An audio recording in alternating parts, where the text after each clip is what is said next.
Hello guys, मैं उम्मीद करता हूं कि आप सब अच्छे होंगे। आज का जो हमारा टॉपिक है वो है एल्युमिनियम। एल्युमिनियम क्या है? ये भी विद्युत का एक अच्छा चालक होता है।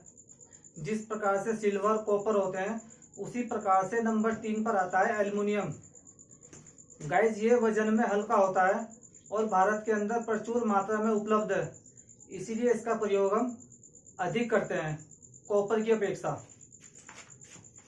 हमारा टॉपिक है एल्युमिनियम। एल्युमिनियम की जो चालकता होती है वो कॉपर की अपेक्षा 60% होती है। कंडक्टिविटी कॉपर की अपेक्षा एल्युमिनियम की जो चालकता होती है वो होती है 60%। और इसका जो रेजिस्टेंस होता है वो होता है 40%।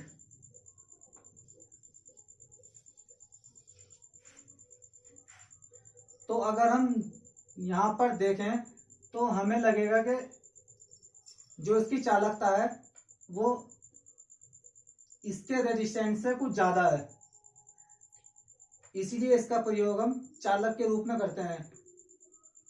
दूसरी बात यह है कि वजन में हल्का होता है, जबकि कॉपर की बात की जाए तो वजन में वो भारी होता है। ये वजन में हल्का होता है, इसीलिए इसका प्रयोग हम सबसे ज्यादा करते हैं।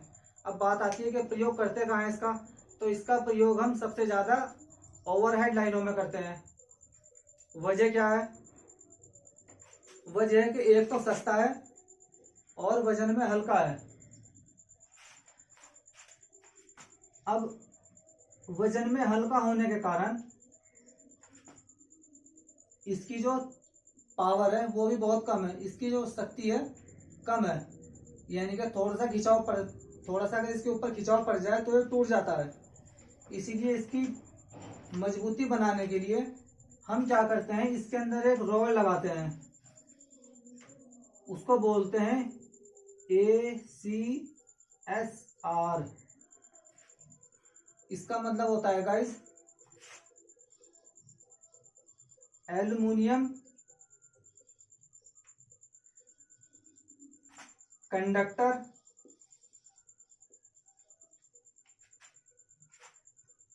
Steel reinforced.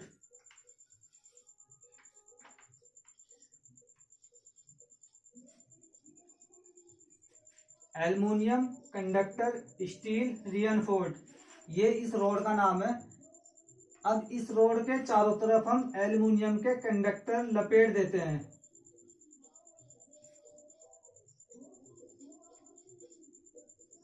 लगभग 3 से 4 कोर हम एल्युमिनियम कंडक्टर की इस रोड के ऊपर लपेट देते हैं। अब लपेटने के बाद क्या होता है कि ये रोड तो दिखनी बंद हो जाती है, क्योंकि इसके ऊपर एल्युमिनियम के कंडक्टर आ चुके हैं। अब देखने वाले समझते हैं कि ये केवल एल्युमिनियम कंडक्टर ही हैं, लेकिन इसके अंदर इसकी शक्ति बढ़ाने के लिए, इसकी मजबूती बढ़ाने के लिए हमने इसके अंदर ACSR की रोड डाल दी।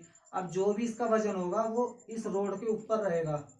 एल्युमिनियम के जो कंडक्टर है उनके ऊपर कोई वजन नहीं रहेगा, इसलिए वो टूटते नहीं। इसीलिए एल्युमिनियम का प्रयोग हम ओवरहेड लाइनों में करते हैं। और इसके साथ साथ सस्ता होने के कारण इसका प्रयोग हम अंडरग्राउंड वायरिंग में भी करते हैं। अंडरग्राउंड वायरिंग जो जमीन के अंदर से जाती है, इलेक्ट्रिक वायर, उसको बोलते हैं अंडरग्राउंड वायरिंग। और वायरिंग जो घरों की वायरिंग होती है उसमें भी हम इसका प्रयोग कर लेते हैं। और मोटर की जो वाइंडिंग है उसके अंदर भी हम एल्युमिनियम का प्रयोग कर लेते हैं। इसके बाद आता है गाइस ब्रास।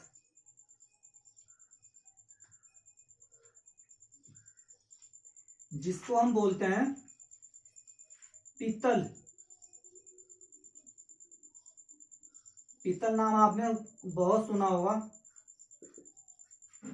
क्योंकि घरों के अंदर इसके बर्तन भी बनाए जाते हैं जो घरों में इस्तेमाल करते हैं बर्तन। अब तो खैर पीतल बहुत कम इस्तेमाल होते हैं, लेकिन पुराने समय की बात की जाए तो पीतल बहुत ज़्यादा इस्तेमाल होता था। गिलास, कटोरे, और खाना बनाने वाले बर्तन भी पीतल के होते थे पहले, अब तो सब स्टील धात वगैरह आ रहे हैं। तो खैर, तो नंबर 4 जो कंडक्टर आता है हमारा वो आता है पीतल, ब्रास।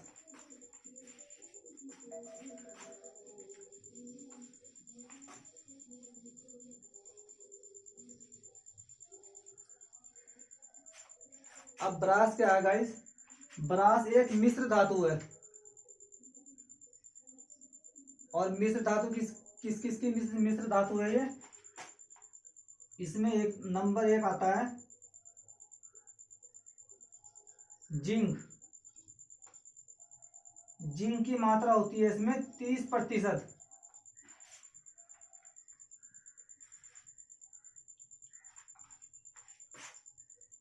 ये वाली ना, ये वाला टॉपिक अगली वीडियो में ले लेंगे हम।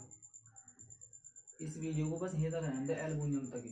ठीक, जैसा के लिए बस इतनी रहने क्या? हाँ, एल्युमिनियम तक ही, इसको अगली वीडियो में ले लेंगे। मैं भूल गया ना इसमें, इसके बाद